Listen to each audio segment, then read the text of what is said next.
researching the impact of AI personalized advertising on consumer trust and brand loyalty.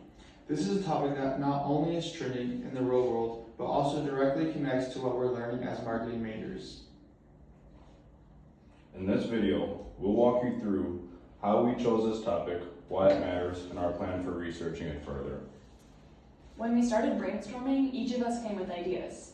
Some were focused on social media, some on brand management, and others on technology. We had 2 group meetings to sort through these ideas. We wanted a topic that was current and meaningful, but also was something that we could realistically research with the time and tools we have. AI stood out because we all see it in our daily lives, whether it's recommendations on Amazon, our Spotify playlist, even our Instagram ads. Something we realized was that as consumers, we kind of understood this, but we wanted to understand this more as future marketers. We reached a consensus pretty naturally. Once we talked through the pros and cons, we all agreed AI personalization and consumer trust was the most engaging and valuable direction for our project. We chose this topic because personalized advertising is everywhere. You don't even have to search for something. Ads seem to know what you want before you do. But while that can be convenient, it also raises a couple big questions. For older audiences, technology knowing things about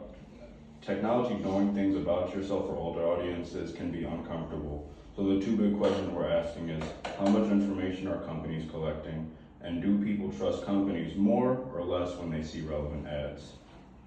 This matters because consumer trust is one of the strongest predictors of brand loyalty. If AI ads build trust, they could be a game changer for marketers. But if they backfire, brands risk losing customers. That tension is what makes this research worth exploring. It's also personally relevant for us as marketing students. We'll likely use AI tools in our careers, so understanding how they impact customer relationship is really crucial for us. So, our plan of action stretches from now until November. Step 1 is to gather secondary research. We're going to be gathering academic articles, industry reports, and case studies that examine AI personalization, consumer trust, and brand loyalty. And at the same time, we're preparing primary research. We're designing a survey on Google Forms that asks consumers about how their feelings towards AI targeted ads.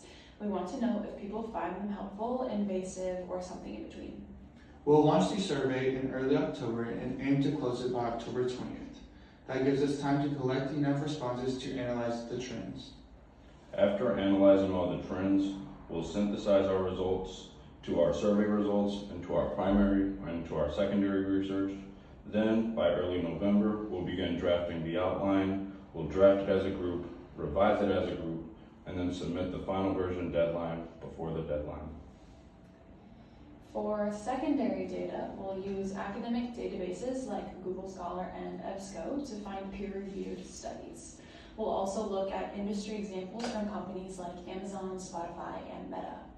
For primary data, we'll use a survey distributed through Google Forms. If time allows, we may add a few short interviews or even some small focus groups to get more in-depth perspectives, and we'll aim for about a total of 100 responses.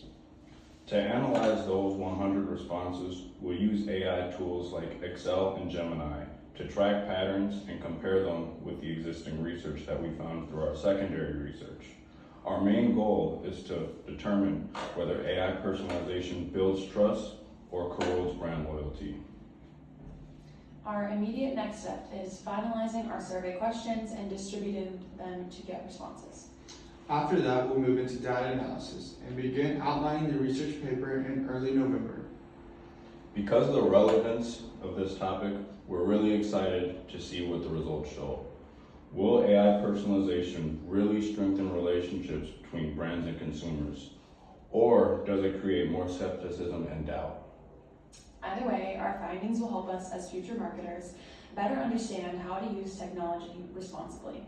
Thank you for watching.